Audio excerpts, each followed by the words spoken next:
Air India vient tout juste de redécouvrir un Boeing 737. Un 737 que la compagnie avait littéralement oublié de posséder. 43 ans. Stationné dans un coin reculé d'un aéroport depuis plus d'une décennie. Absent des documents. Invisible dans les registres. Ignoré dans la mémoire. Lorsque l'aéroport a enfin exigé son enlèvement, la réponse d'Air India fut simple. Mais quel avion ? Loin, près de la clôture extérieure, entouré d'herbes et de peintures écaillées, se trouvait un jet appartenant légalement à la compagnie, mais qui, en réalité, n'existait pas. Alors, comment une compagnie nationale peut perdre la trace d'un avion entier, et qu'est-ce que ça dit du chaos sur lequel elle a été construite, ainsi que du boulot que les nouveaux propriétaires vont devoir faire pour redresser Air India ? JRD Tata a fondé Tata Airlines, l'une des premières compagnies aériennes d'Asie. Premier vol, un de Havilland Portsmouth monoplan, transportant le courrier de Karachi à Bombay. En 1946, la compagnie s'appelle Air India Limited. L'indépendance arrive. Le gouvernement acquiert 49% en 1948. En 1953, nationalisation complète. Air India International voit le jour. Le 8 juin 1948, un Lockheed Constellation nommé Malabar Princess décolle de Bombay, aujourd'hui Mumbai, à destination de Londres. Le premier vol international d'Air India. La Constellation, avec sa triple dérive unique et ses puissants moteurs radio, était l'un des avions les plus avancés de son époque. En mars 1948, Air India reçoit 3 L749. Ces élégants quadrimoteurs deviennent le symbole de l'arrivée de l'Inde sur la scène aérienne mondiale. Baptisés d'après la royauté indienne, Malabar Princess, Rajput Princess, Moghul Princess, ils transportaient les passagers sur tous les continents avec style. En 1955, Air India passe aux Super Constellation L1049 avec plus de puissance et une plus grande autonomie. Puis vinrent les jets. 1960, Air India devient la première compagnie asiatique à exploiter un jet, le Boeing 707. Plus précisément le 707-420, équipé de moteurs Rolls-Royce Conway, nommé Gauri Shankar. Un message clair, l'Inde est prête à rivaliser sur la scène mondiale. Mais la vraie icône arrive en 1971. Le Boeing 747, Empereur Ashoka. 31 747, un mix de 200, 300 et 400 utilisé pendant des décennies. Les 747 d'Air India n'étaient pas juste des avions. C'était des palais volants, intérieurs somptueux inspirés par l'art indien. Le célèbre Maharaja Lounge sur le pont supérieur. Des menus conçus autour des 4 saisons. Votre palais dans le ciel. Dans les années 70 et 80, voler avec Air India signifiait quelque chose. Glamour, aspirant. C'était la carte d'entrée de l'Inde dans le monde de l'aviation. De Malabar Princess à Empereur Ashoka, Air India est passé du transport postal à celui de palais volants. Mais derrière la façade, les fondations commençaient déjà à craquer. Le déclin ne s'est pas produit du jour au lendemain. Il s'est accumulé. Le sureffectif est devenu endémique. L'intervention gouvernementale a paralysé la prise de décision. La bureaucratie a remplacé la logique commerciale. La planification de la flotte est devenue un exercice politique. Là où Emirates lançait 3 vols quotidiens en A380 vers l'Inde via Dubaï, Air India annulait des vols faute d'avions en état de service et utilisait de vieux 777 aux cabines dépassées. Pendant ce temps, la concurrence se transformait. Emirates, Qatar Airways, Singapore Airlines, des compagnies jeunes, agressives, efficaces, créées de toutes pièces pour concurrencer à l'échelle mondiale. Des flottes modernes, du service de première classe, des plateformes stratégiques pensées pour la connectivité. Au tournant des années 2000, l'argent fuyait à grande vitesse. Le transporteur qui symbolisait autrefois le prestige indien devenait un symbole d'échec institutionnel. Et puis est venue la décision qui allait tout briser. Une fusion qui semblait logique sur le papier, mais qui allait créer un trou noir administratif où un 737 pouvait tout simplement disparaître. Le gouvernement indien a fusionné Air India avec Indian Airlines. La logique semblait cohérente, combiner la compagnie internationale avec la compagnie domestique, créer une échelle, concurrencer à l'international. La réalité a été catastrophique. Air India s'est soudainement retrouvé avec une flotte qui n'avait aucun sens stratégique. D'Indian Airlines venait la famille A320, A319, A320, A321. Des A300 B2, B4 plus anciens, ainsi que des 737, 200, 400, héritage d'une autre époque. aucun compatible avec la marque long courrier d'Air India, aucun intégré dans les opérations en place. La situation des gros porteurs est devenue un cauchemar. Des 747-400 en plusieurs configurations cabines coûteuses à modifier. Des 777-200LR sous-utilisés. Des 777-300ER étirés sur trop de routes. Des A330 ajoutés brièvement au mix. Une flotte cargo A310 dont personne ne savait quoi faire. Les systèmes ne s'intégraient pas. Les dossiers ne se synchronisaient pas. Voici le point crucial. Lorsque tu gères un chaos à cette échelle, certaines choses finissent par disparaître. Ce 737 à Kolkata, immatriculé VTEHH, livré neuf par Boeing en 1982 à Indian Airlines. Il a transporté des passagers à travers l'Inde durant 25 ans comme bête de somme domestique.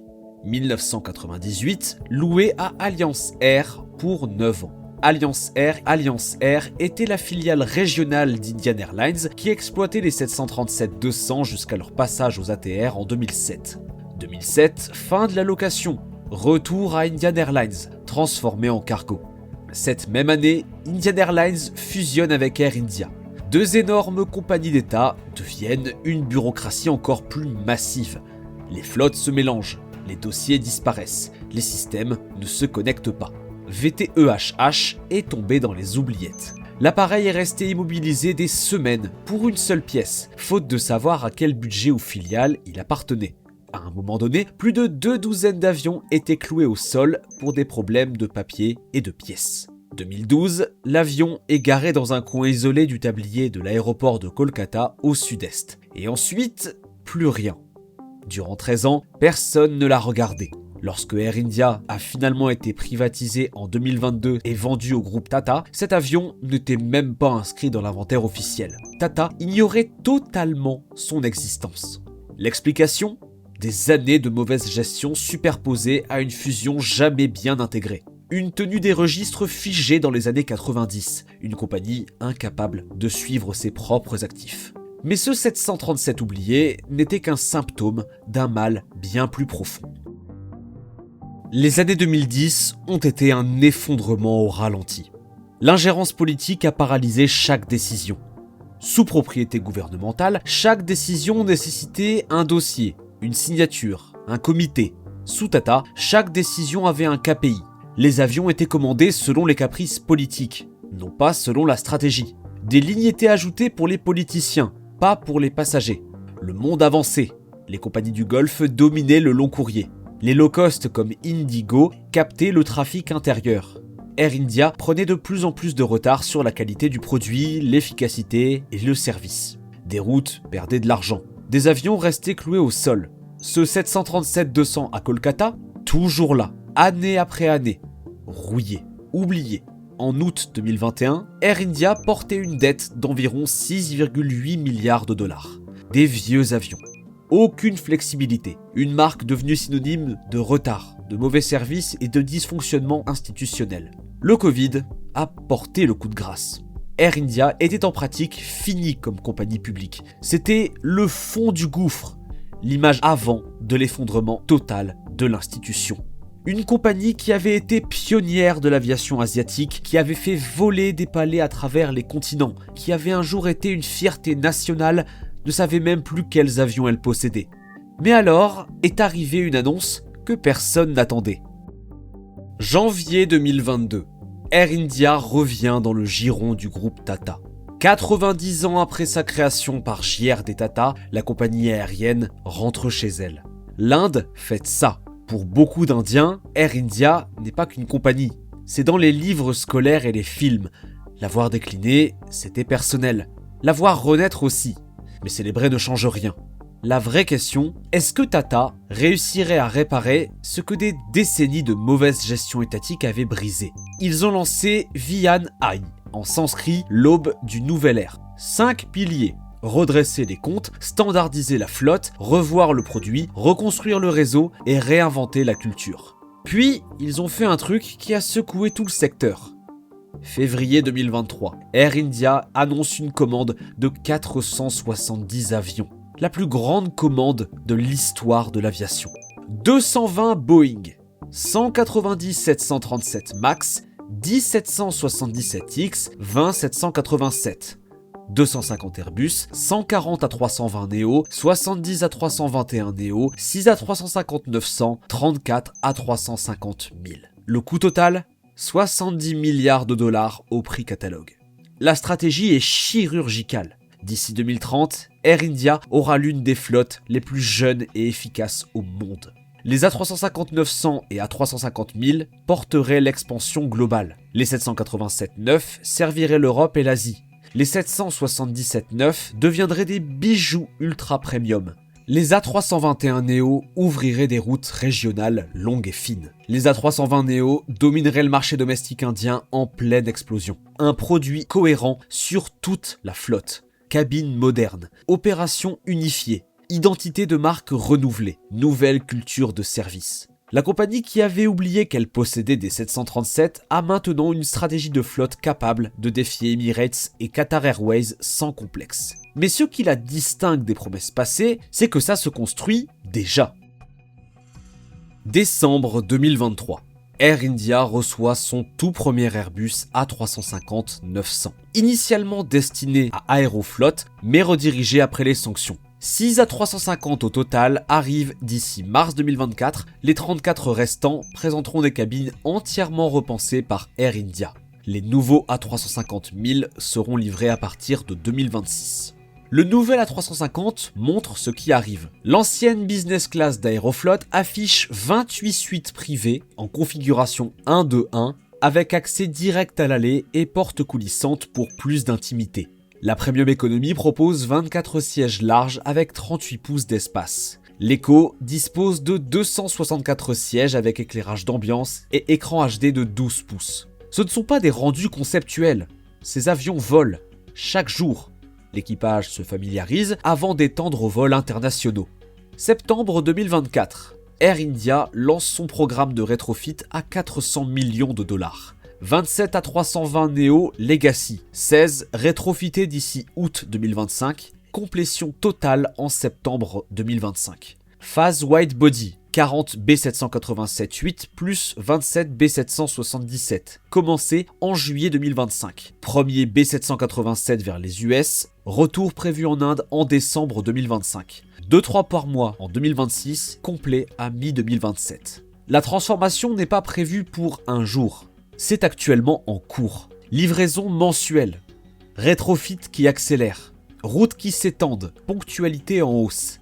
Le taux de ponctualité domestique a doublé depuis 2022. Les plaintes pour 10 000 passagers ont chuté. Et le taux de remplissage sur des routes comme Delhi-New York a grimpé. Novembre 2024, l'A350-900 se déploie sur la ligne Delhi-New York JFK.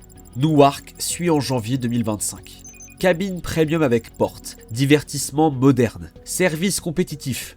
Air India joue désormais dans la cour des grands, défiant les compagnies du Golfe et les mastodontes nord-américains.